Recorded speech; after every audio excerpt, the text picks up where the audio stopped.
Hey guys, and welcome to the Alabama Saltwater Fishing Report presented by Angelo DePaola, the Coastal Connection with eXp Realty. The first podcast to bring you the local inshore, offshore, and onshore fishing report, whether it's good, bad, or ugly. I am your host, Butch Thierry, and I am joined today with a new co-host. We got Tanner Deas with Dauphin Island Fishing. How we doing today, Tanner?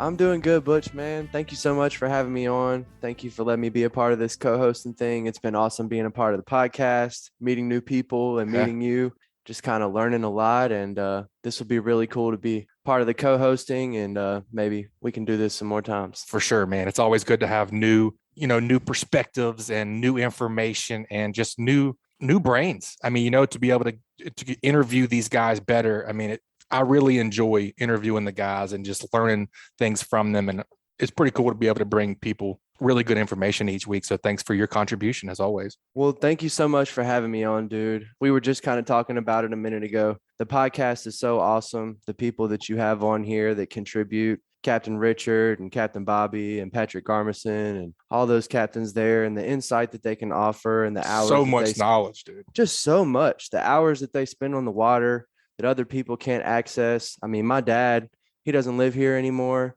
He moved away to Wetumpka, which is right outside of Montgomery, years ago. And I mean, he listens every week, tuning into the Saltwater Fishing Report, wanting to know what's up, trying to get that tug, trying to at least hear about it. Keep the finger on the pulse. Absolutely. Yeah. So it's cool what the podcast can do and the reach you guys have and how much you can learn and interact with new people. It's really awesome. It is, man. Thank you. It's been fun. So, we're getting new listeners each week, and I know you've introduced yourself a little bit, but just kind of tell us how your fishing spark began and a little bit about Tanner. Absolutely, man. So my fishing spark began, I guess you could say, as a child, just like anybody else. I got taken out on the water by my dad and his boat and with his buddies. And we caught a lot of fish, speckled trout and redfish in the past, and bass fishing and catfishing in a pond. And every now and again, some red snapper or king mackerel offshore with somebody and stuff like that. But it kind of all fizzled out for me. The older I got, I kind of moved away from it, and it wasn't really my passion. And then October 2020, I got into a really bad work accident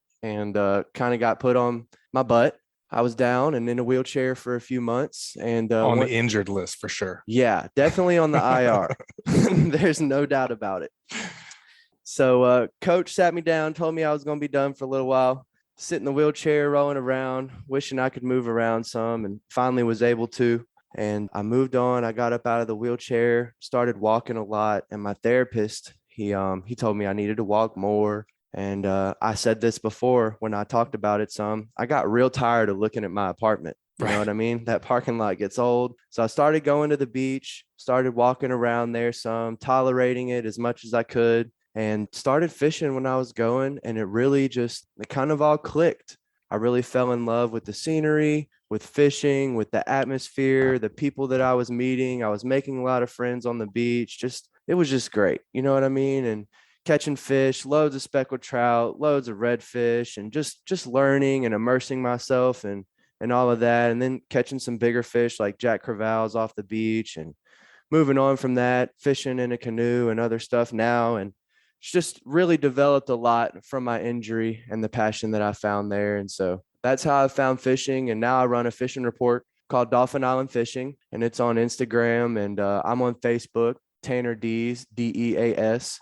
And I share all the fishing that I do. And in the future, I'm looking to grow to something different, charter business or YouTube channel or something like that once all this workers' comp and litigation is over with. Man, it's pretty cool talking about, how it kind of progressed. Pretty cool to check out the levels, of this was cool. This was cool to catch a fish. Right. And then why did that fish bite? Yeah, that's right. And then figuring it out why that fish was there, why it bit, what it bit. And it progresses from there, right? Like you catch more fish, and then, you start cleaning some, and then you're like, well, I'd like to tag and release these. And then it's just funny how the progression happens. Man, you really learn a lot. And I guess that kind of learning process and those questions and wondering about the fish and obviously chasing that trophy and that tug, that drag puller, that's the drug, that's why you're doing it. And I don't know. I just kept coming back for more, and I couldn't resist the passion. And now I hope it lasts forever. Yep. It will if you let it. That's right. All right, man. Well, I'm glad you're here with me today. Let's go ahead and get into this thing. We're going to talk to Blakely Ellis over at CCA Alabama. He's got some stuff coming up. All right, Blakely, welcome back to the show, man. What's going on over there in Orange Beach with CCA Alabama? Hey, man, well, I was about to say not much, but then I caught myself. I've got quite a bit going on, actually, so buckle up. That's right. Boat show season, right? That's right. Yeah, boat show season. We've got events coming back. We've got some fun tournaments to talk about. We've had some good news out of the hatchery in Gulf Shores on the Southern Flounder release. So I've got all kinds of stuff to talk about. Cool, man. Where you want to start? Yeah. How's the tagging? Are you guys booked up? We're not booked up yet. We've got plenty of space. So people feel free to come on down, bring your kids, bring some buddies. We've got the Mobile Boat Show. We're going to have Friday at 6:00 p.m. That's going to be our fish tagging all-stars. You've got Patrick Garmerson and Captain Patrick and Captain Richard Rutland are going to be co-hosting that tagging seminar on Friday night at 6 at the boat show. So that'll be a cool one for sure. So that'd be the one, if you had to circle one, you can make it. That'd be the one that I would want to try to make it to. For sure. The other ones are still going to be good. I've got a decent amount of knowledge and experience, and then Dylan with South Alabama, who runs the program, and also is undertaking the Southern Flounder research that Richard's been guiding a lot on. Dylan runs that, so he's super knowledgeable as well. So we've got that seminar Friday at 6 p.m. At the boat show, and then Saturday at 1 and 4 o'clock, and then Sunday at 1 o'clock. So there's 4 different opportunities to come sit in on one of our tagging seminars. That's what's up. I fished with Dylan a few times, or really just once recently, but he had a lot of gemstones to offer, and I'm sure that any of his insight down there will be really cool. Cool, dude. Very knowledgeable. Yeah. Great fisherman. Yeah. Yep. He really had a lot of gemstones to give me last time we went out this week on the canoe, and he had a lot to say. Dropping some knowledge. Y'all don't miss out on that. For sure. Yeah, he's good. How do you get registered for those, Blakely? What's the best way to not miss out? Yeah, so you can send me an email, info@ccaalabama.org. Let me know which seminar you'd like to attend, or you can jump on Facebook or Instagram and send us a message that way. And then go ahead and make sure you've got your CCA membership squared away. It's $35, and they can do that at joincca.org.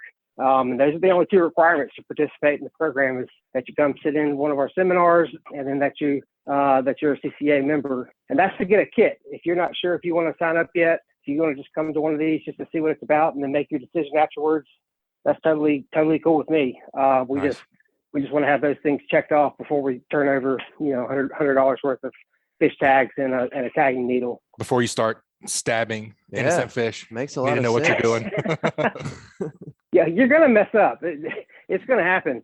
The biggest fear for me is that they sit inside somebody's tackle drawer and never get used, because then Right. they really go to waste. So Yeah, that's very true. And then while we're still talking about that, the next weekend at the Wharf down in Orange Beach, the Wharf Boat Show, we're going to have one seminar on Saturday, and it'll probably be like midday. I'm not sure exactly what time, but probably like 1 or 2 o'clock on Saturday. So anybody down on that side, or really my neck of the woods down here on Orange Beach, that would like to attend one of those, same deal. Go on social media and shoot us a message or hit me up with an email. Heck yeah, man. Do it without having to cross the bay. That's right. What else you got, Blakely? I heard a big announcement about a tournament. Yeah, man, this is something that I've been working on for a couple years now. So a lot of folks are probably familiar with the tagged redfish tournaments that the other CCA states do, called the Star Tournament, where they tag a certain number of fish with these special tags, and if you're registered in the tournament and you catch one of these fish, you win a boat. And Oh man, I like boats. Florida launched theirs. Yeah. Florida launched theirs about 6 years ago, and then Texas and Louisiana are huge. South Carolina has one, and I'm excited to let everybody know that Alabama is coming into the fold for 2022. well, that is awesome. Sounds fun. Yeah. Yep. There's going to be a lot of excitement around it. We've got such a good group of tournament fishermen around here that I think will be pretty excited to jump on board. But I think this concept will also, it's enticing to everybody. So, and I can give you kind of the scoop on it. So the grand prize, we've only got one main prize, and that's going to be a 2022 Nautic Star 215 bay with a 154 stroke Yamaha, a tandem axle aluminum trailer. And that's going to be around a $62,000 package. And you could probably sell it for more than retail from what I hear. Probably not wrong on that. And that's why you're going to hear me, I always like to give credit to our corporate conservation partners and stuff like that, but I'm going to probably be singing the praises of Yamaha and Nautic Star even more, because I know that by them helping us, they're giving somebody else some bad news by squeezing us in here. So really couldn't have done this without that corporate support. For sure, man. Well, if folks want to get more information on that tournament, want to sign up, figure out what all is involved, what's the best way to figure that out? Best way to do that is going to be go to joincca.org, and that's our national website. And at the very top, one of the tabs is Star Tournament, and you'll click that, and then you'll go through the process. You've got to be a CCA member, which is $35, and then the tournament entry fee is $40. And it's going to run from Saturday the 28th of May. So it's going to open up that morning of Memorial Day weekend, and it's going to run through the Monday of Labor Day and close at 5 p.m. And we're going to release at least 30 redfish with these special blue tags, and they're going to be all over the waters within Alabama. And then if for some reason we don't have a winner by the end of the tournament, everybody that was entered into the tournament gets converted into a raffle, and we'll give the boat away to somebody. So somebody's it's going to be going home no with somebody. matter what. That's right. Yeah. So really excited about that. People can come by the boat shows and visit with me. They can sign up at the shows. I'm going to have some special little goodies for folks that sign up during the boat show.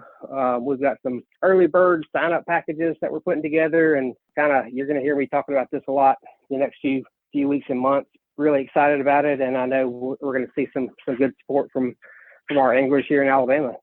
Oh yeah, definitely, man. Well, that's awesome, Blakely. Speaking of giveaway, you gave away 4 boat show tickets and 4 boat show visors.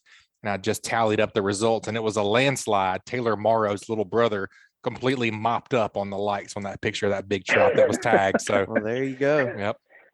Done with. Man, those young kids, they know that social media, right? That's right. That's right. So what's the best way for Taylor to redeem his 4 tickets, Blakely? They'll have those at the will call at the boat show. Perfect, man. We appreciate you being on. Anything else? Let's see. Yeah. Got some good news out of the fish hatchery.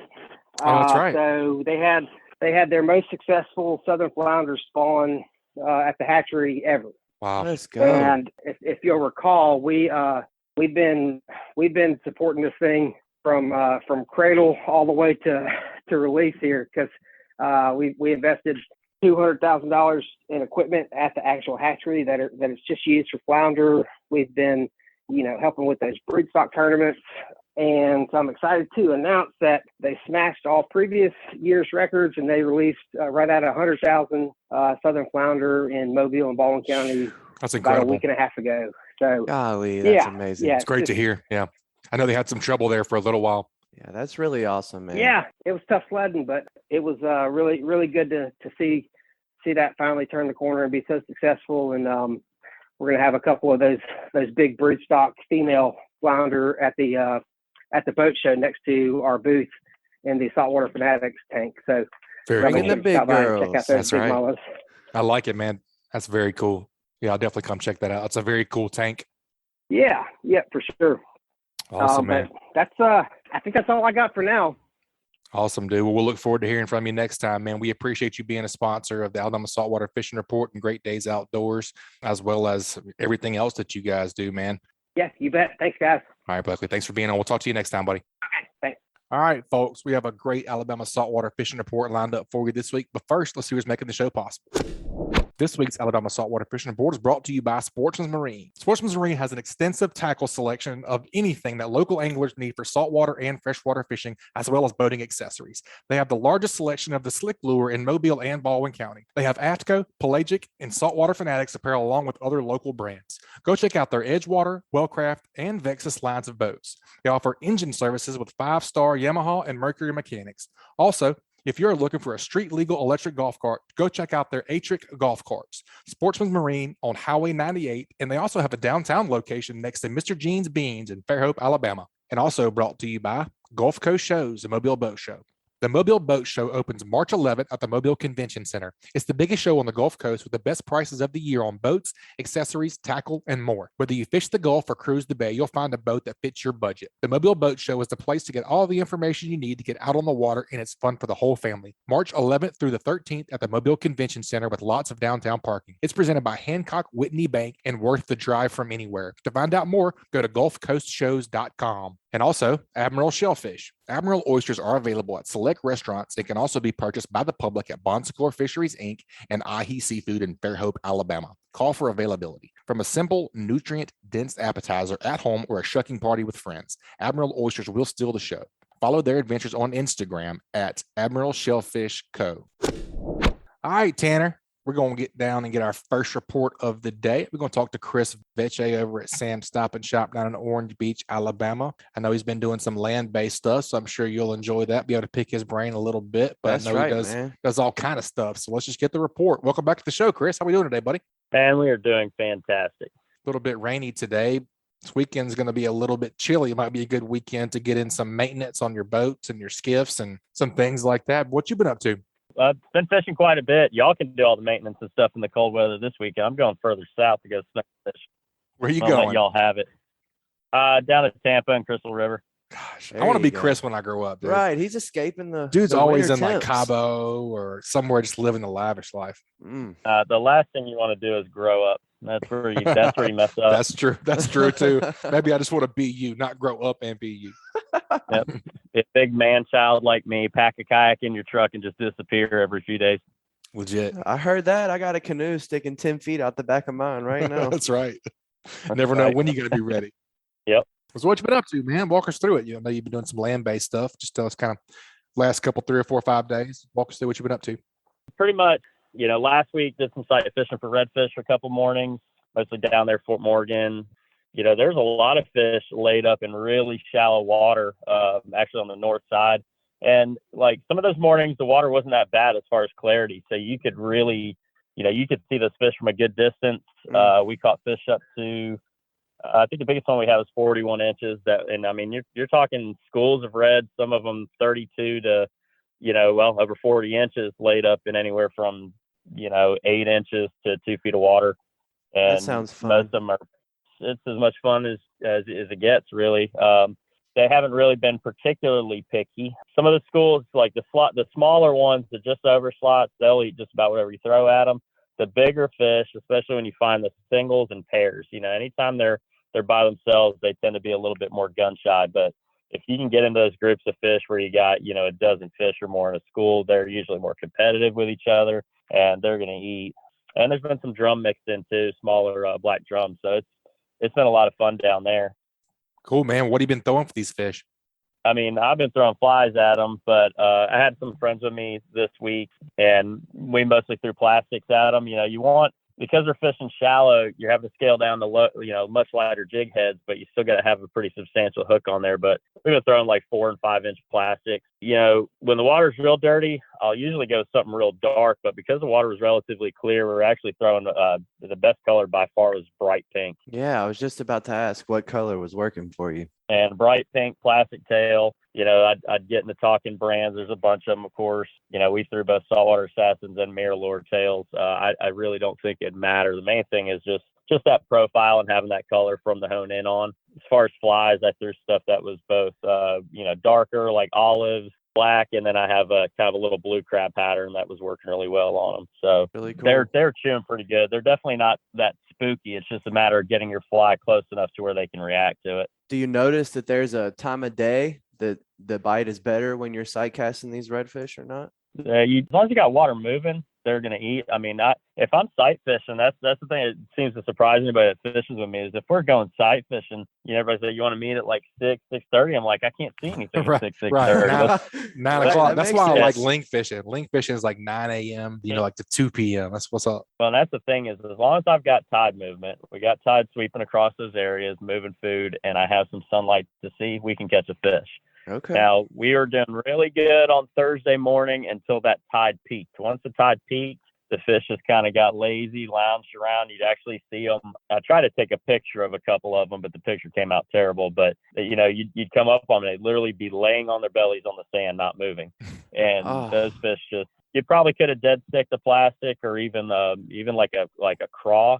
That's a very overlooked bait on those fish is a plastic craw like you bass fish with. But you can dead stick that bait in front of them, barely moving it, and just every now and then giving it a light twitch to get those claws moving. And those laid up fish will occasionally bite when you do that. Well, that's really cool, man. Yeah, it's bass fishing for big fish. Right. The only time I've actually ever seen a redfish out of the water, I was down on Dolphin Island just walking down the beach, and literally the white of the belly was the only part of the fish that was in the water. He was probably in 2 or 3 inches of water just sitting there. And I tried to throw grubs at him and top waters at him and everything. Wasn't budging. I thought he might be dead. I walked up to him and he just swam off. Blew my mind. That's wild. Yeah. It was super cool. Yeah, the best thing for those laid up reds, and especially when they're belly crawling like that with their backs out of the water, I always throw either a plastic craw or one of the Bugs jigs. I don't know if you're familiar with the Bugs jigs or not, but so I was actually going to mention that's what Scott Kennedy was talking about last week. We just heard about them. Yep. The Bugs jigs are that's where it's at. I throw the 3/16 ounce. It's called the Permittal. It's just a smaller, kind of more subtle crab imitation, and that has been my go-to bug from those guys for the last 4 or 5 years. One of the really cool things that Scott said about that was the silent entry because of the feathers and the fur. You might be able to elaborate on that a little bit more than Scott, but yeah, it lands soft. You barely. It's one of those baits that you don't have to give a lot of movement to with the rod tip to get a lot of movement out of the bait, if that makes sense. Like the material of it has that kind of breathing to it just from the current, pushing on it. So you get a lot of movement when you're just, like I was talking about before, when you're having the dead stick, basically put a lure in front of the fish and not move it. That bug, even when you're just sitting there, the water, flowing over it is making that thing kind of pulse a little bit. So it still looks alive, even though you're not doing anything. Yeah, I'd imagine that pisses them off in a way. Yeah, they'll come up to it almost like a bedding bass. You'll see them kind of start to slowly nose up to it, just kind of looking at it. And all you got to do is give it just the slightest tap, and you get the reaction from them. It's like it's daring me to eat it. Yep, that's what Scott was saying too. It's like a blue crab flaring up. Yep, exactly. That's really cool, man. Very cool. What about the other side? You've been fishing on the south side on the beach, any? Yeah, I fished the beach Sunday and Monday mornings. Sunday sucked. I wasn't gonna try to. Well, that happened. The good, the bad, the ugly, right? Yeah, it sucked. That's all there was to it. I got out on the beach too late. That was my fault. And I set up in a couple really good looking spots. The spots where you're like, oh, it's gonna be on here. And no, it wasn't at all. Dang. At least it was a pretty morning. I did not take a sunrise or sunset picture, so I don't feel like I cursed myself. But it just wasn't a good bite, and I didn't have long to fish either before getting into the shop. So, but Monday morning, we got on the beach earlier. Me and a customer of ours here at the shop, and we did score some pretty nice whiting. Actually had decent action. There's just a lot of smaller fish, but we ended up with a nice little pile of whiting to take home, and we had one pompano that was undersized. There you go. The current was sweeping pretty hard, from east to west. I don't think that played as much of a part as just the water being a little more stirred up. But I got out there, plenty of tide movement. I found a couple good points that had, good flow, almost no washouts that I could find between 3 different beaches.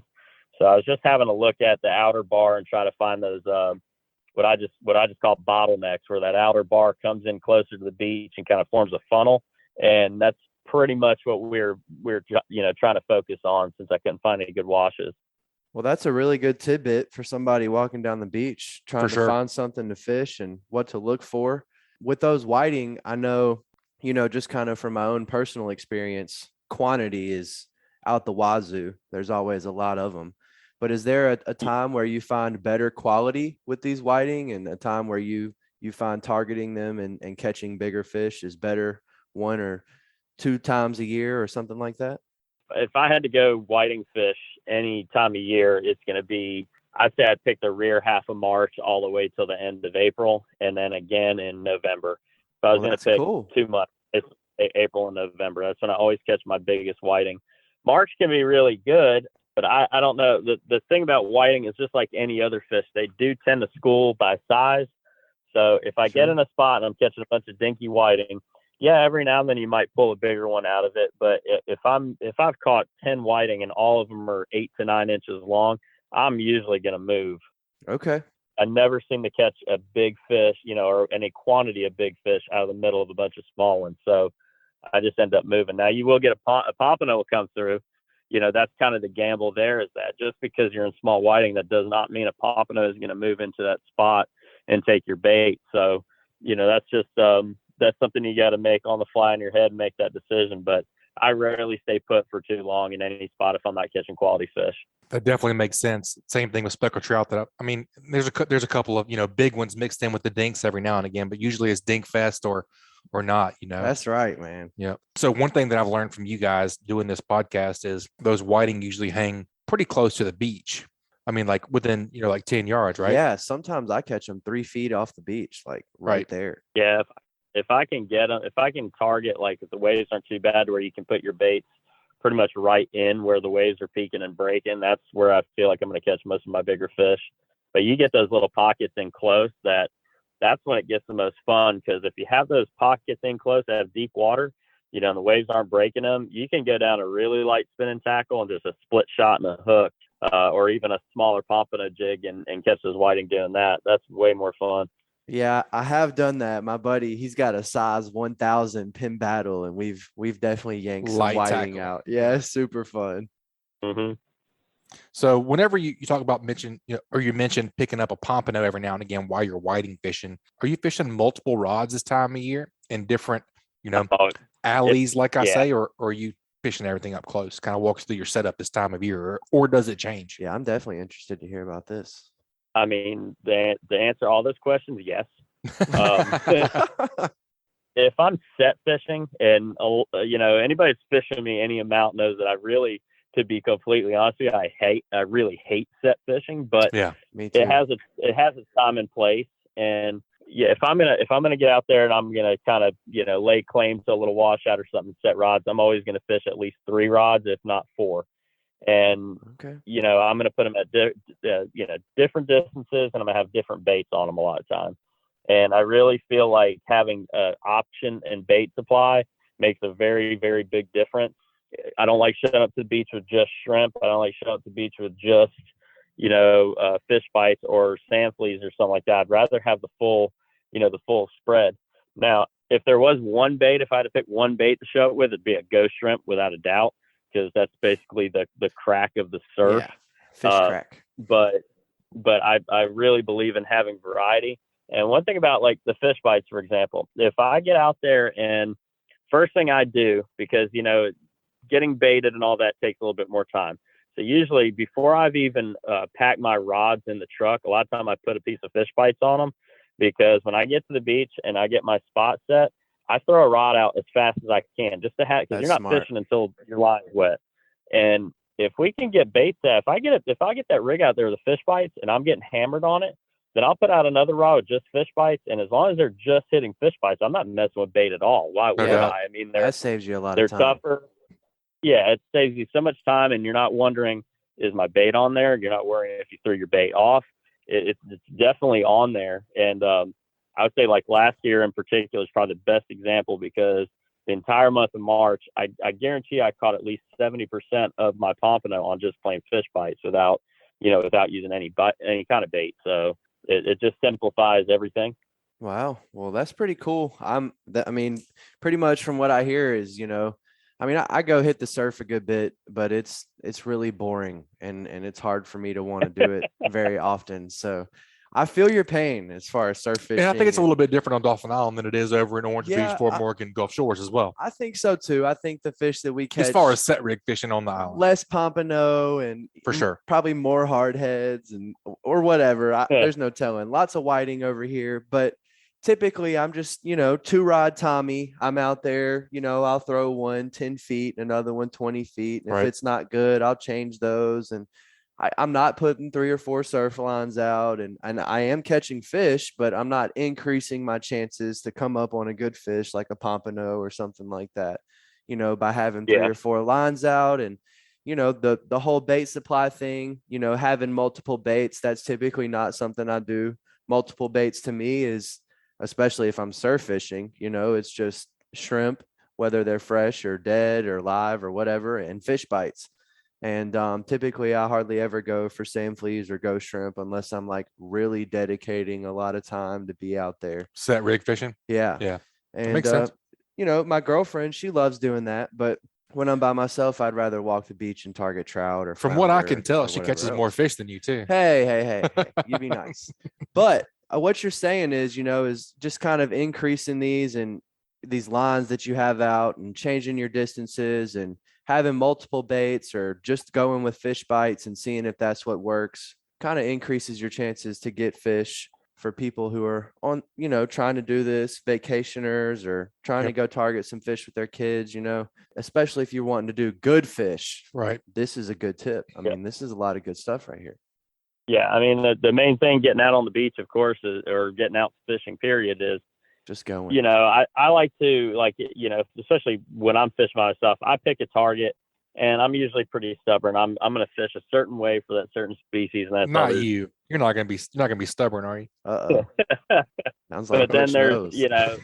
like that where, if you're bait fishing or especially surf fishing and you're just trying to catch fish overall, you want to do whatever you can to increase your chances of a fish finding your bait. So, instead of fishing one little spot in the trough, you really want to cover different depths, different distance. And by having different baits as well and being, having the wherewithal in your head to stop and switch baits when you're not having any action, makes a huge difference. And that's really more of my offshore fishing mindset of always having a good variety of bait, because there are going to be days where those fish don't want, bait A, they want bait B. And you're not going to know that unless you try something different. Absolutely. So I have one more question for you and kind of your beach approach before we talk about the pump stomp. You were talking about the bugs jigs and, targeting redfish with those.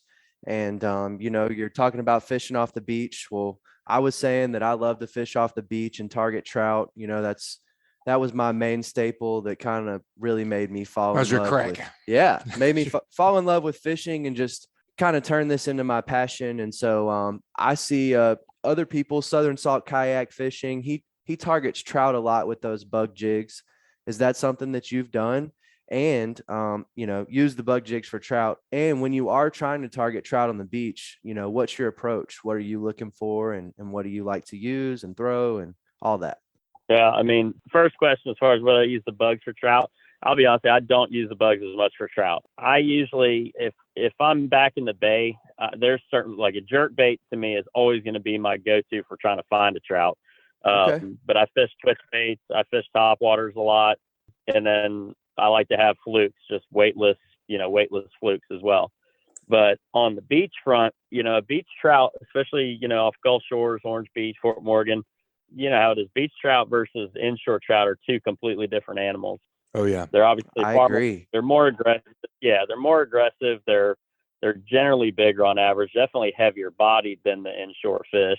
If I had to pick one bait to catch beachfront trout on, it's definitely going to be a twitch bait. And same thing as I was going through before, I could start picking brand A, B, C, D.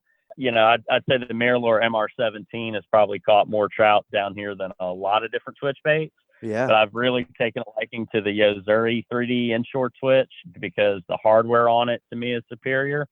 And then the body molding, as far as, how the body is created, it is far tougher. And on trout, that's not really an issue, but we're not just catching trout. You're getting into jacks, you're getting into bull reds, bluefish are probably the worst. Bluefish probably break more tackle than just about everything. But obviously throwing topwater is the most fun. It's just not always the best way to catch a fish. Absolutely. I would say my biggest trout, though, on the beach have largely been on either topwater or on jerk baits, though, as far as my bigger fish. So jerk baits, you can get them in so many different, profiles, bigger bait profiles, and that makes a big difference. And then for like fly fishing, I mean, I'd say at least 50% of my time anymore on the beach is with with a fly rod, and big trout definitely react to a fly on a lot of occasions when they won't touch, a bigger, louder, more gaudy, like hard bait or something. Sure. Absolutely. That's awesome, dude. So let's talk about Pump Stomp a little bit, man. It's getting to be that time of year. Let's do it. I know registration's open. Yep. Let's talk about that a little bit. Yeah, we started registration on Saturday. I wanted to wait until we got, until we had the shirts in hand.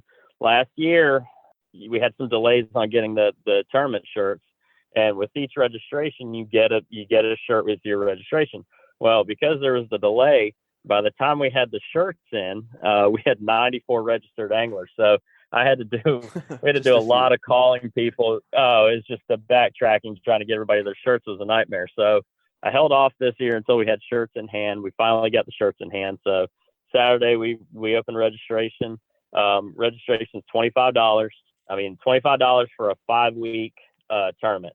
So you can fish whenever you have time. You can, if you're not coming down for 2 more weeks, don't worry, it'll still be open. The tournament will start on March 26th.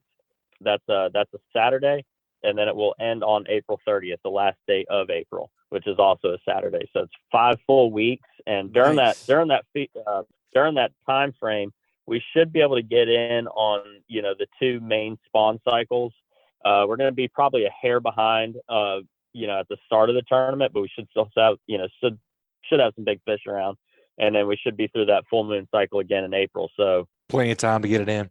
Oh yeah, absolutely. As far as rules, it's really it's just pretty simple. Rod and reel only, obviously no spearing fish, netting fish. We did change one rule this year, and that was boundaries. There were only a couple people that didn't like the boundary rule. It's one of those things you can't please everybody. That's right. But it's basically from the Mississippi state line to Fort McRae, which is on the west side of Pensacola Pass. So you can fish all of Perdido Key. A couple guys asked me why we did the boundaries, and here's one of the reasons why is we had quite a few people last year enter that fished Pensacola Beach, Navarre, Destin, and one of the issues that was brought up by I probably received messages from about 9 or 10 people. That may not sound like a lot of people, but at the same time, that's enough of a concern to where I took it into consideration. And one was that the average pompano the average pompano to the east is typically a little larger. If you watch the pompano tournaments over there, they regularly weigh in fish over 5 pounds, even 6 pounds. But also you have a lot of guys over there that are commercial hook and line fishermen. And that's where I kind of had to, put that boundary in place is, they can keep a lot more fish than the average recreational angler. Here in Alabama, you're allowed 3 fish. Florida, you're allowed 6. The commercial guys, though, I'm not sure what their limit is, but it's obviously more than 6 fish. Heck yeah, so it is. I just, being the Alabama Pump Stomp, I wanted to keep a little bit closer and not have to worry about those details. So that's why we changed the boundary. Keep it fair for everyone. I agree with that. That's right. I'm going to win from Dolphin Island anyway, so y'all don't have to worry about it. There you go. Yep. But first place prize in each category is $1,000 cash. For a $25 tournament, I'd say it's a pretty decent return if you win it. Heck yeah. Second place is a pretty nice rod and reel valued at we got a couple star rods, a couple reels from Penn. You're talking a combo that's gonna be worth probably $400 or so. There are some additional prizes, and I was kind of chatting about this with you guys before earlier. But so I have some other prizes coming, but with product shortages and not knowing when things are gonna come in and all that, I'm kind of staying vague on it because I may have to get creative in the end to come up with certain prizes or whatnot. But needless to say, we're gonna have a lot of great prizes, and not to ramble on too much about it, but we're also doing that collection for the hatchery. And that to me is one of the most exciting parts of it. The hatchery over here in Gulf Shores, they need more pompano to continue. They need at least 75 fish. So that first week or 2 weeks of the tournament on Tuesday, Wednesdays, and Thursday mornings, if you set up at either the East Beach parking lot, which is just a little gravel parking lot just east of Perdido Pass, or if you set up at Mobile Street down Fort Morgan Road, there's going to be marine resources guys there with the truck, that hauls the fish to the hatchery. There's going to be guys there to round up your fish, record weights, length, and it's a live fish collection. So they're going to come get the fish from you. to kind of motivate that, though, CCA and the Marine Resources, we've come up with some really killer prize packages. So there's going to be a lot of motivation to turn in your fish. And the best part is you can turn in any size pompano. It doesn't have to be a 12-inch fish. It could be 6 inches. It could be, whatever size. They need as many fish as possible. Yeah, that's a big And factor. you'll get a raffle. Yeah, absolutely. And you'll get a raffle ticket with every fish you turn in. So we're going to have a few random drawings for prizes. And then there's also going to be a prize for whoever turns in the biggest fish and for whoever turns in the most fish. On this live fish thing, what's the best way to keep these pompano alive so that these people can do that? And how hardy are they? It's really not something that I know much about. For sure. That's actually a good question. I'm glad you brought that up because I might have spaced out and not put it not thought of bringing it up. So pompano obviously are not, they need a good bit of oxygen. They're not the hardiest fish in captivity if they're not in a good sized container. What they're going to have is we're planning on having a couple guys at each site as runners. Basically, when you catch a pompano, wave your hands, do something, kind of signal them. They're going to come over and get that fish from you. In the meantime, just put it in a 5-gallon bucket. I think they're going to try to provide some buckets there. And they just want you to get that fish in the water as quick as possible, with as little harm as possible. They're going to come grab that fish from you, record its weight and length and everything, and get it to the truck. You really have about 15 to 20 minutes, which as long as they're, as long as you got the runners down there. That's doable. Yeah. Yeah, it shouldn't be any problem. Very cool. So man. That's going to be pretty much the drill is when you get there, go, there's going to be the guys are going to be there, go greet them. They're going to be there from 7 a.m. to noon. So you're going to have a 5-hour span at each one of those 2 locations to catch and turn in those live fish. But Very it does cool. have to be at one of those 2 locations. You can't, they're not going to accept fish that you catch from another location and try to transport it because the chances of those fish actually surviving are not good. Goes Okay. down and down with transport, I'm sure. Yeah, that makes Cool, sense. man. Well, Yep. that's awesome, man. The Palm Stop's always cool. I mean, $25 is, you can't buy a dry man, fish you shirt for can't that beat much, that. right? You can't And then beat you're that. It fishing sounds with a fun. chance of awesome prizes. And you're going to get a really cool shirt. So I always That's tell what I'm people, saying. it's like, $25 is worth the all shirt. else Just a fails. shirt. Yeah, all else fails, you're buying a cool performance shirt, and you're getting entered in for a chance at, winning a lot of prizes. Not only can you place in the first, second, and third in each category, which there's a big fish category, and then your 3 fish aggregate, which is the total weight of the 3 heaviest pompano that you turn in through the tournament. So you have those 2 categories, and we're going to do weekly drawings. So there's going to be 5 different weeks where you might, get randomly drawn for a certain prize package. We've got some gift cards. We've got some other tackle. So we're trying to make it to where people have the highest chance of winning something. So It's awesome, man. It's a great event. How do you get entered in it? So you can enter either call us on the phone, of course, at 251-981-4245. You can register over the phone.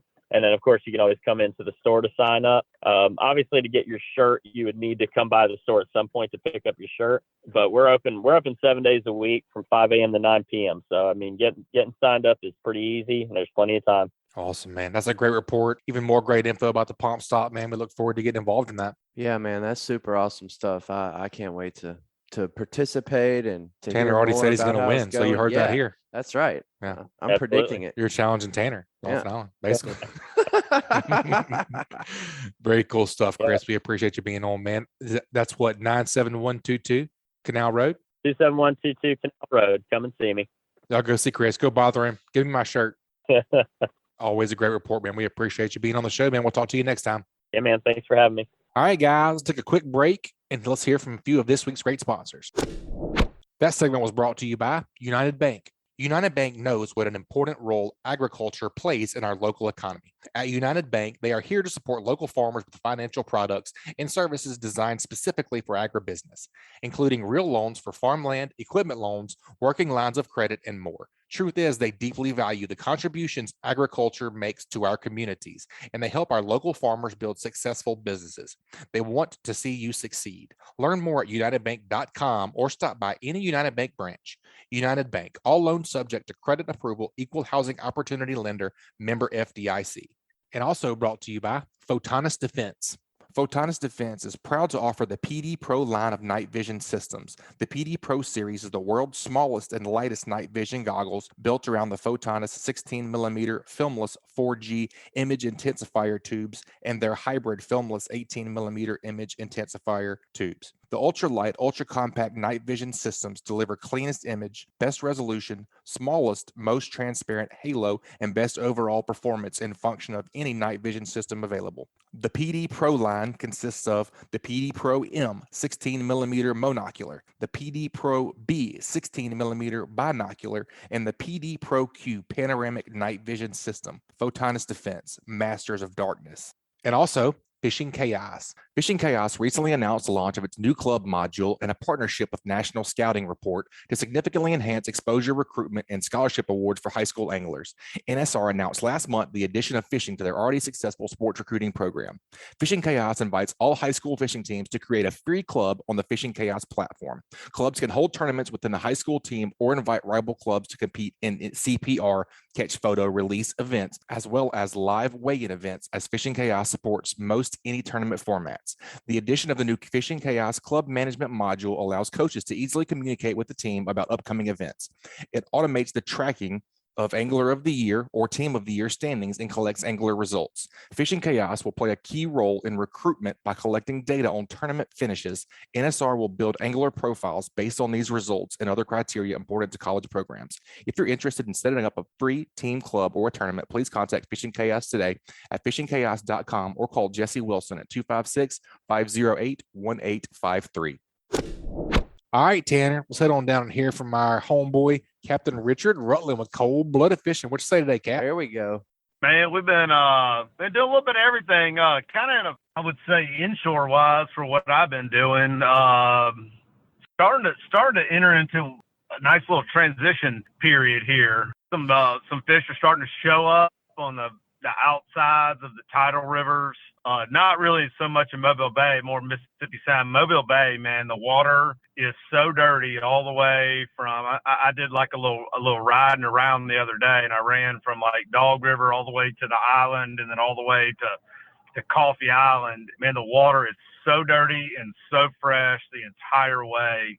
The only clean water I could find right now is going to be like down in Grand Bay, and then up inside the tidal rivers. At the mouths of the tidal rivers, it's kind of dirty, but on up a little ways, definitely that's where you're going to find your better quality water. But even then, it's kind of hit or miss a little bit, which is very typical for March.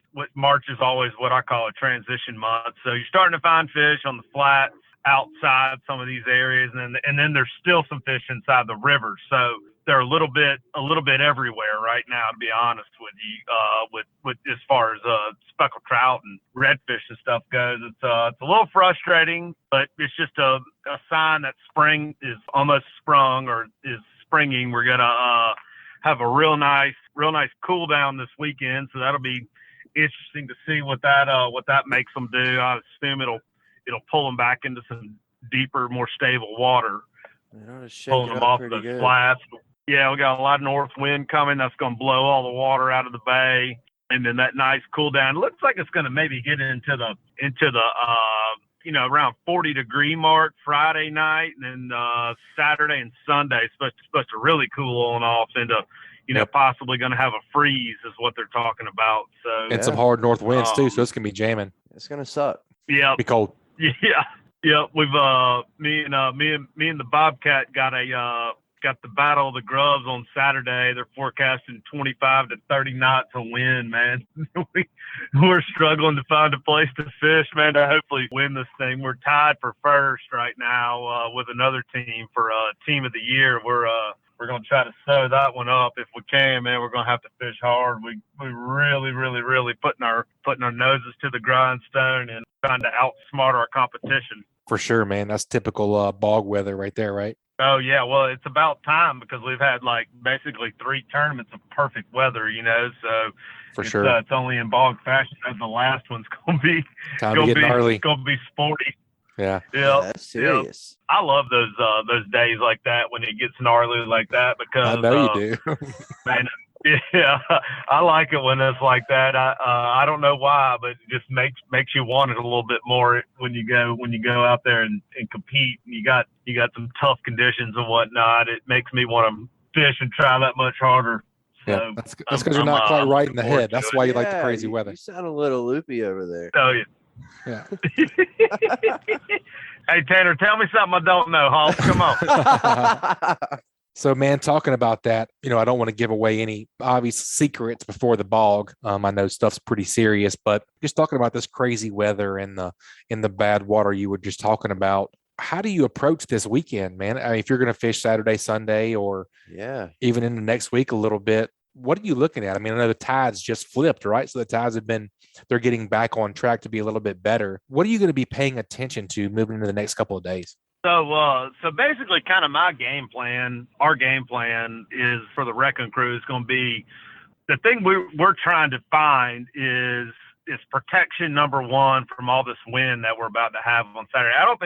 I think Sunday the wind's not supposed to be near what it is on Saturday, but for Saturday, what we know is going to happen is we're going to have low tide at Dolphin Island at like 5:30 in the morning, and you're going to have 25 knots minimum of north wind, which is going to blow even more water out of the bay and pull it all, pull the water off of all the flats. So what we're trying to do is find some deeper, more stable water, right, with it relative to where we know some fish are, where we have found some fish.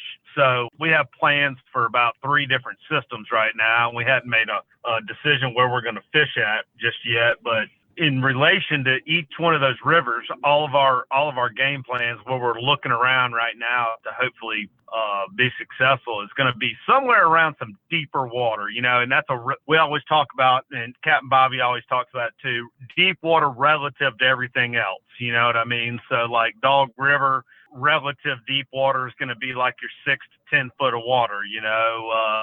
Foul River, it's going to be more like your 10 to 14 foot of water relative to wherever you're at. That's right. Location. Yeah, that's right. Yep, that's right. So that's kind of our game plan, and just to find some fish in those kind of areas, because like I said, like where you're catching fish, like right now, I'm catching some great fish up shallow, like in 2 to 3 foot of water right now. That's going to be dry land just about on Saturday, you know what I mean? And then probably Sunday morning, because we're just going to have these low tides in the morning, and then the tide's going to start bowling in real good and throughout the day. And that's kind of one of the things that we're planning on happen, is that the water is going to come up a little bit later in the day. And it's going to open up a few doors for us later in the day, because enough water is going to get up on certain flats where we've been catching some fish. So what have you been catching them on? What color in this dirty water? Slick lure. The goblin's been good to me. The B-cat's been real good to me. And then some of the clear water systems, the Tux color, that's kind of got the more of the natural greenback, silver belly, has been real good. Caught a few fish on some jigs this morning down on the bottom using the old school baby bass fluke. Okay. That Zoom made good color. Oh yeah, that one was that one's been good to us.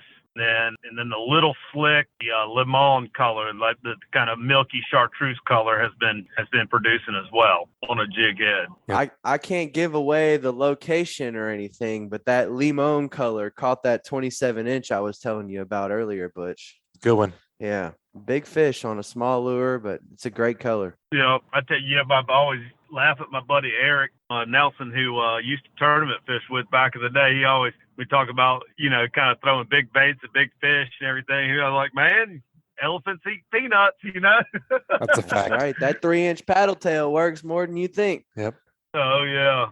Yeah. That's a nice little easy snack. Doesn't take a whole lot of energy for a big girl to pick her head up and inhale something little, but it does take some effort for them to chase down a mullet or a pogey or something of that nature, so a couple different ways to think about that.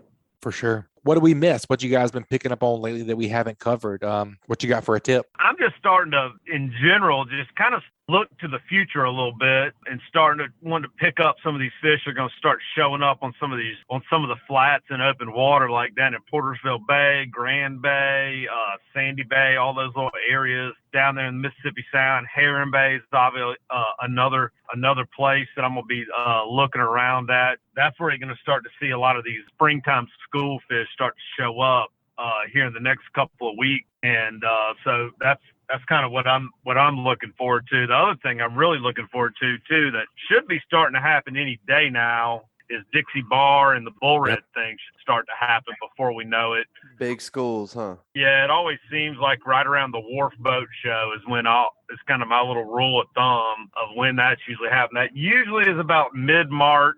I don't even know when the wharf is scheduled for as of now, or if they're even having that. It's actually this year. next I hadn't heard a weekend. thing about it. Yeah, I think it's 2 weekends from now. So I mean, so that's generally when I start to get excited about those bull reds starting to show up down there. I know Captain Patrick's been catching some bull reds in a couple of places, but it hadn't, to my knowledge and what I've seen, I've gone down there and looked a few times. I haven't found them down there around the mouth of the bay, but of course there's a bunch of dirty water down there too, which is not helping anything. Yeah. Hopefully this little system that we're getting coming through here is not going to dump a bunch of upstate rain and further muddy up the bay, but we'll see and have to live with it. But generally speaking, that should be happening before we know it.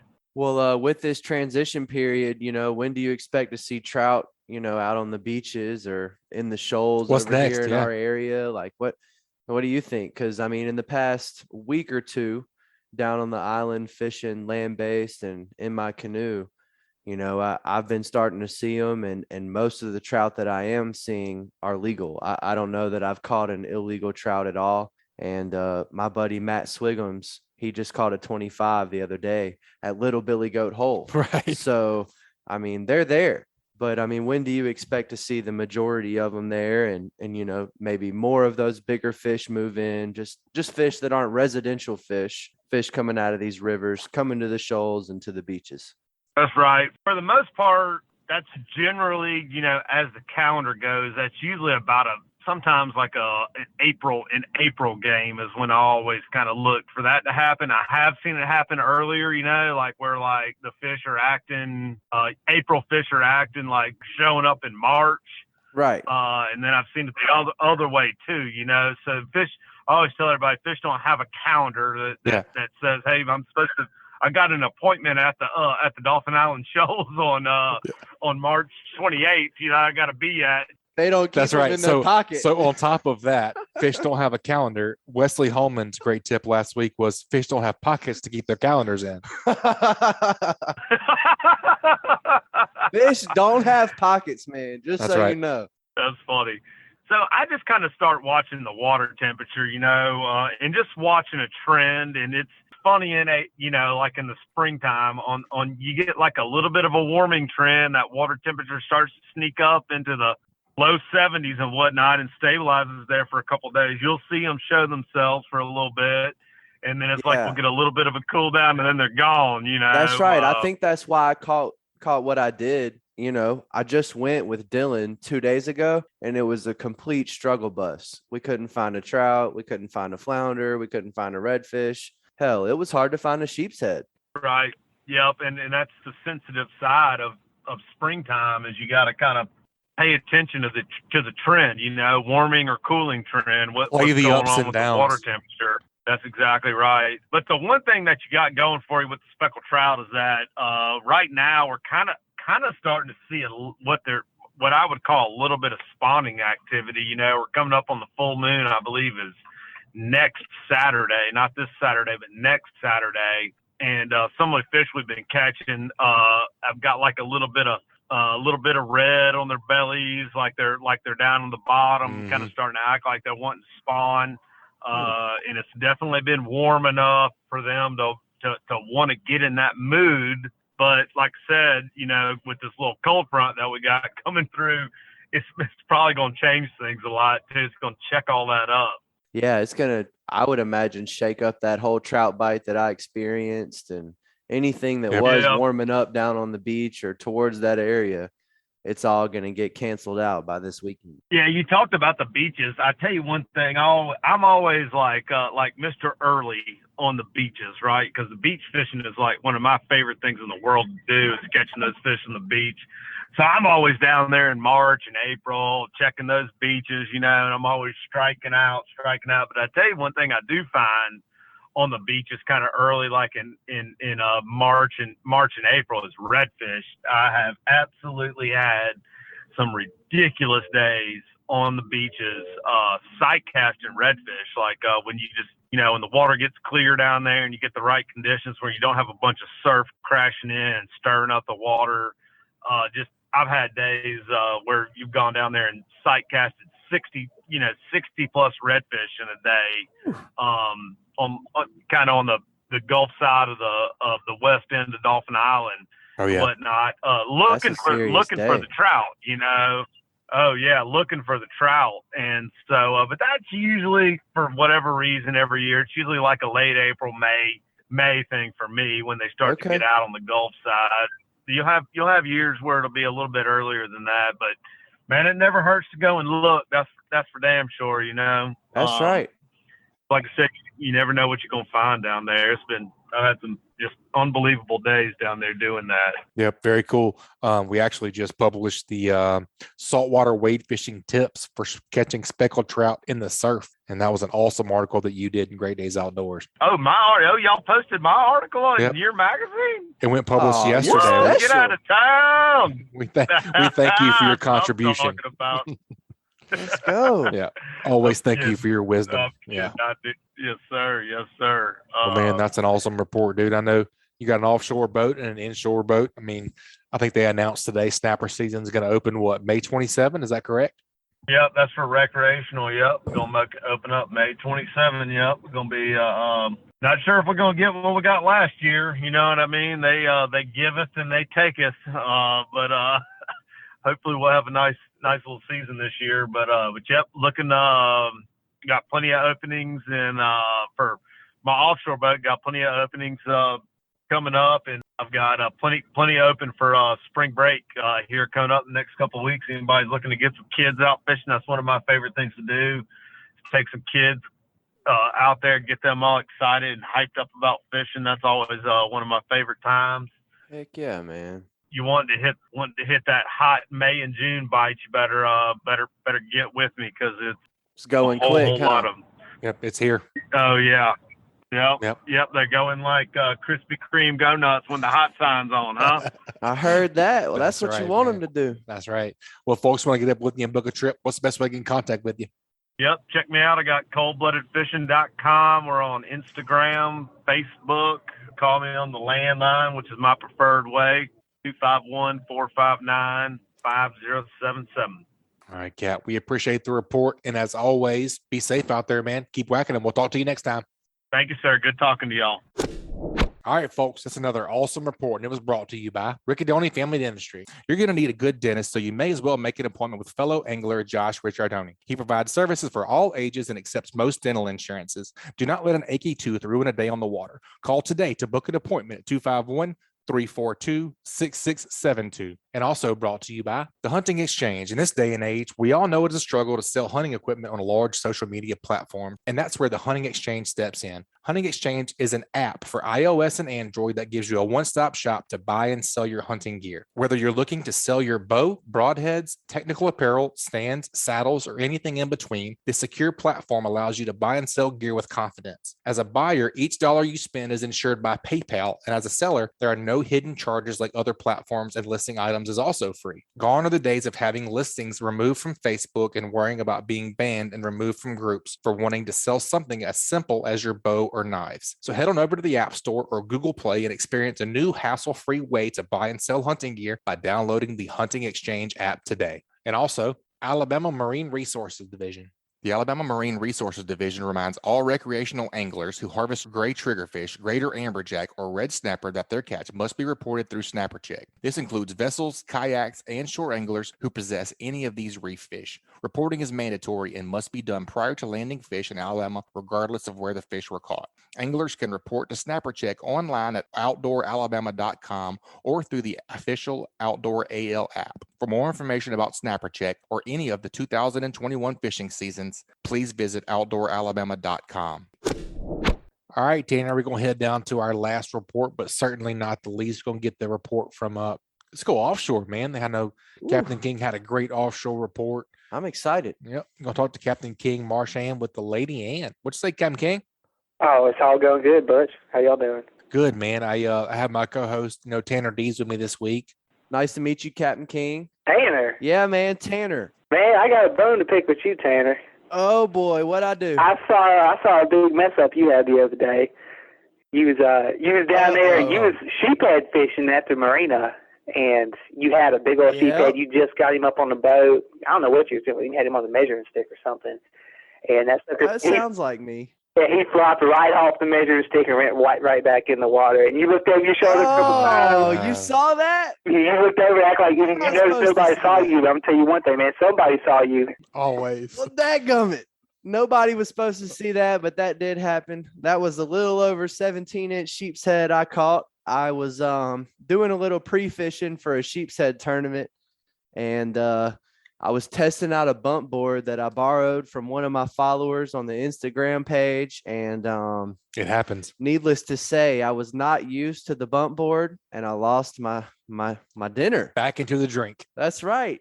Man, he looked a little closer to 16 than he did 17, but we're gonna leave it at that. Oh, okay. Well, we went from big sheephead to 16, not 17. So, well, all right, it's all good. Oh, man, Yeah. That's funny. Yes, Well, sir. Captain King, what you been up to, man? I know it's it's March, man. I mean, we're here in spring. Summer's gonna be here before you know it too long.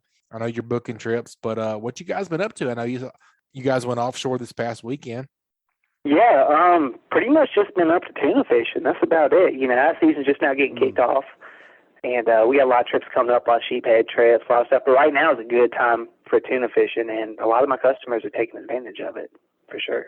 Well, that's great to hear. I can't wait to hear what you've been catching as far as tuna species and what you've been catching them on and how that looks for you guys. That's super exciting. I happened upon some yellowfin tuna last night and did some home rolls. So, Ooh, delicious. right. I can't wait to hear what you've been doing and what you guys have been catching out there, man. That's awesome because Well, man, tuna we've, are delicious. Sashimi. There's no other secret to it than that we've just been fishing really, really hard. You know, I had a trip a couple of days ago, and you know, this time of year the tuna fishing is just always better. The water is usually pretty because you know all that snow and stuff from up north hadn't melted off yet. So right now we still have a good chance of having pretty water in pretty close, which we did last weekend. It was in blue water, was probably within 60, 65 miles, somewhere in there. But we went out there, got started at a couple of places, and just kind of picked a few here and there. You know, we ended up with a really good trip. I think we ended up with like 7 yellowfin and 50-something blackfin and all other kinds of species. But it was a good trip, but it wasn't easy at all. It wasn't easy at all. 57 fish sure sounds good. Hard work or not. Yeah, it is, man. But it's just so different on that tuna fishing. You know, some days you pull up to the first place and you catch them all one kind of way, or you may catch them all chunking that morning, or you may just do really good. This time it wasn't like that. We went to one place and, you know, we caught a few here, and then we went to another place and we caught a few there, and just it wasn't great anywhere, but it was okay pretty much everywhere that we went. And the hard work just paid off, you know. We have traditionally, you know, we tend to fish 5 or 6 different ways, and we had to go use every way that we knew how to tuna fish in order to catch one. And we pretty much caught one every kind of way that we tried. Well, that's really cool. I mean, were you guys catching them on poppers or jigs or live baiting? Were you live chumming? What were you doing? Were you pulling up on big schools that were popping off? I've seen some Instagram footage and stuff like that, but I've not experienced any of that for myself. So I'm interested to hear what you're seeing. Yeah, so I guess, you know, kind of give a rundown of it. When I tuna fish, we fish 5 or 6 different ways. You know, we troll slow, we troll fast. I fly kites for them. I bump around live baits, a live chum, and I chunk. And on this particular trip, it's kind of funny because all the fish that we caught, you know, you think of tuna fish, you think of, you know, early in the morning, late in the afternoon. That's not the way that it happened. We caught 0 yellowfin at night, 0 yellowfin during daybreak. All the yellowfin we caught was in the middle of the day. Noontime, man. Every single one of them was right there.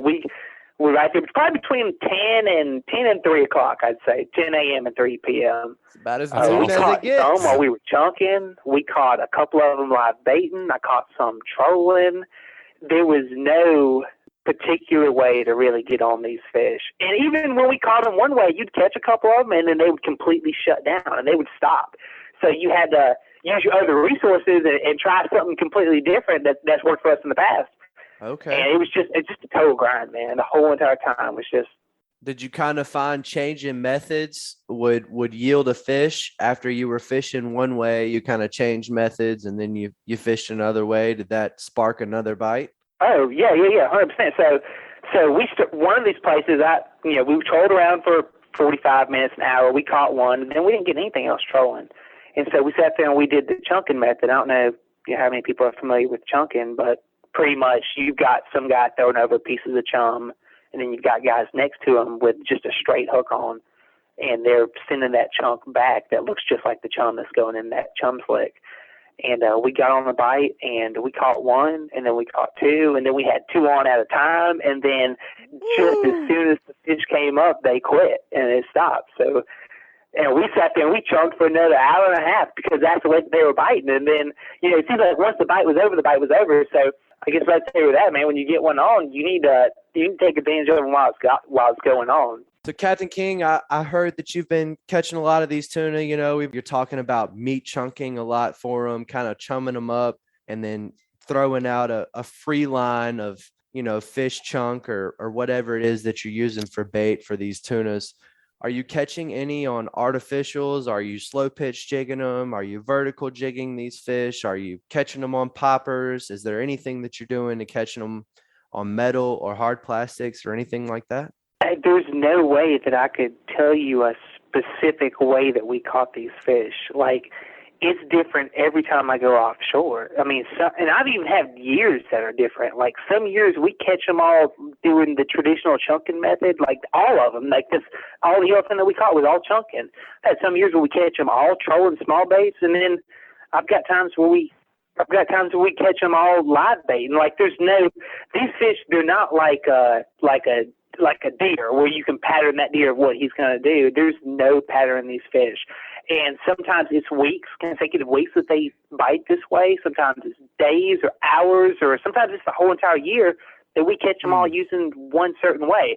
The biggest thing to me is to keep a full toolbox. Keep all your tools in there. You know exactly how to use this bait, the way to present this bait, and you do what you know has worked for you in the past, and you try all the kinds of ways. So, like, I know for us, we've got 4 or 5 or 6 different ways. So we chunk for them. We troll for them with small stuff, troll for them with big stuff.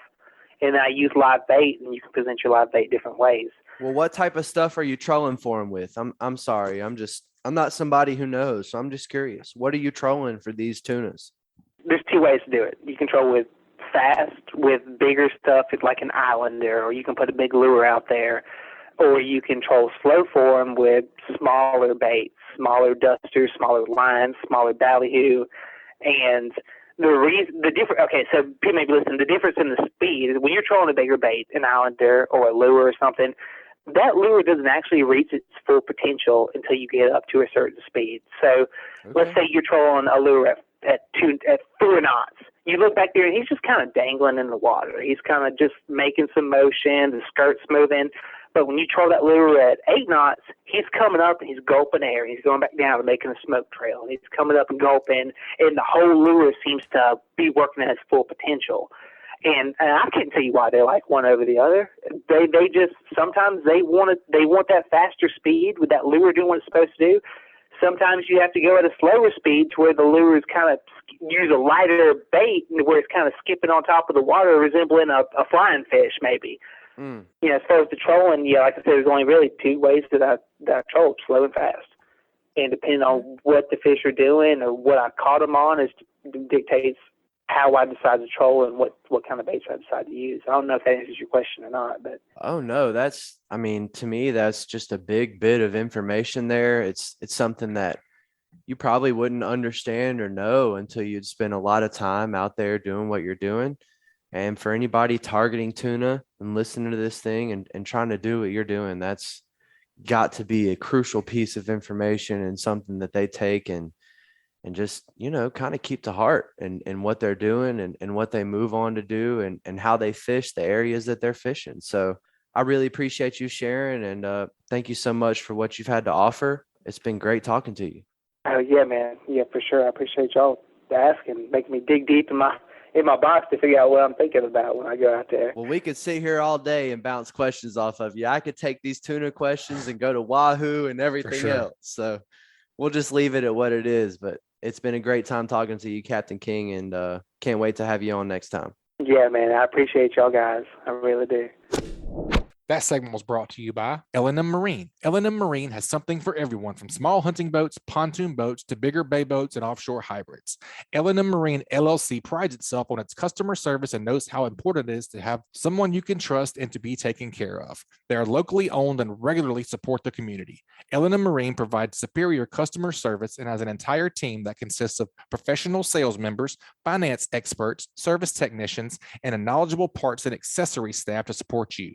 Go visit their friendly, reliable, and experienced staff, now located only 6 miles north of I-10 at 34600 Highway 59 in Stapleton, Alabama, or give them a call at 251-937-1380. And also brought to you by Killer Dock. As anglers, we put a lot of time, money, and passion into fishing, but most of us do not have a fish cleaning station that we are proud of. Many of us are suffering from dock dysfunction. A rod and table with rusty metal, this is just no good. But the dock enhancement that we've all been waiting for is finally here. Killer Dock uses marine-grade aluminum to make fabulous fish cleaning tables and stunning canopies that will keep us out of the sun. Killer Dock combines durability, function, and design to uniquely upgrade your entire dock experience. Visit killerdock.com to see more. All right, Tanner, before we get out of here, we got to do What Did You Learn, man? I know I picked up a bunch this week. Do you have anything in particular you picked up from this show? That's right, man. It's the last bit of the podcast. It's one of my favorite segments. What I picked up today is that kind of number one for me, and something that I do a lot, is that maybe the sheep's head aren't on their way out. Maybe we've got, another 2 to 4 weeks of this bite. Captain Richard, kind of referred to Captain Patrick Garmison and Captain Wesley Hallman there and what they've had to offer in the past few weeks.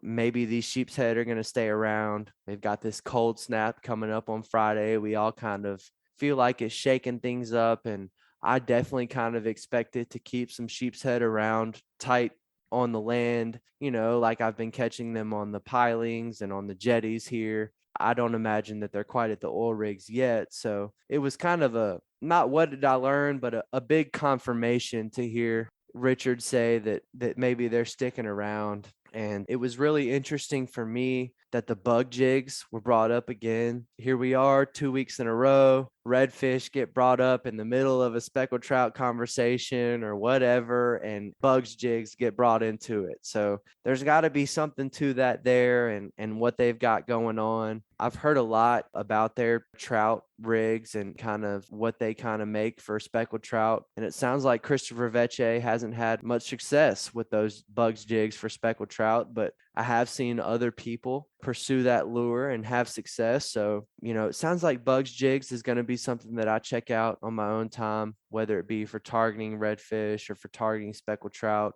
Sounds like a really interesting lure. So I'm kind of excited to open my doors to that. And another thing that I felt like I learned is that Captain King was talking about tuna and talking about how he catches them so many different ways. And it's just so crazy how many different methods can be applied to catching these fish. And, maybe application as in I've done this method for an hour and now I need to apply this new application, this different method to catch these fish because they've seen this other method for the past hour or two and they're not eating on it anymore. And it's just, it's really fascinating what these fish pick up on, while you're out there fishing for them, how fast that bite may diminish and go away. Whether it's tuna, whether it's triggerfish, that offshore fishing it's a different breed than what we've got going on inshore and what I deal with all the time. So it's really cool to be able to ask questions and hear what these guys have to say. Thank you so much for having me on, man. It's been a great podcast. Thank you for having me. I've really enjoyed it. Hearing all these guys talk about all their fishing and just being a part of it is awesome.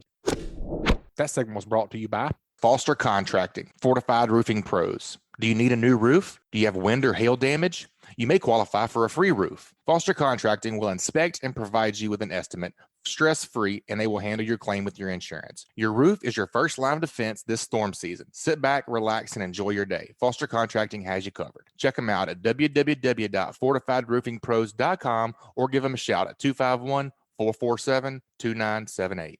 And also brought to you by Dixie Supply and Baker Metalworks are proud to be your metal roofing headquarters for over 40 years. Save time and money by buying from the most reliable manufacturer on the Gulf Coast. Buy it today, pick it up today. With the addition of their new store in Cantonment, Florida, they now have 8 locations to serve you. Dixie Supply and Baker Metalworks, your metal roofing headquarters. Tanner, glad you got to join me today. It's been a really great podcast, and I can't wait till these people hear what we've gotten to learn and talk about, man. It's good stuff.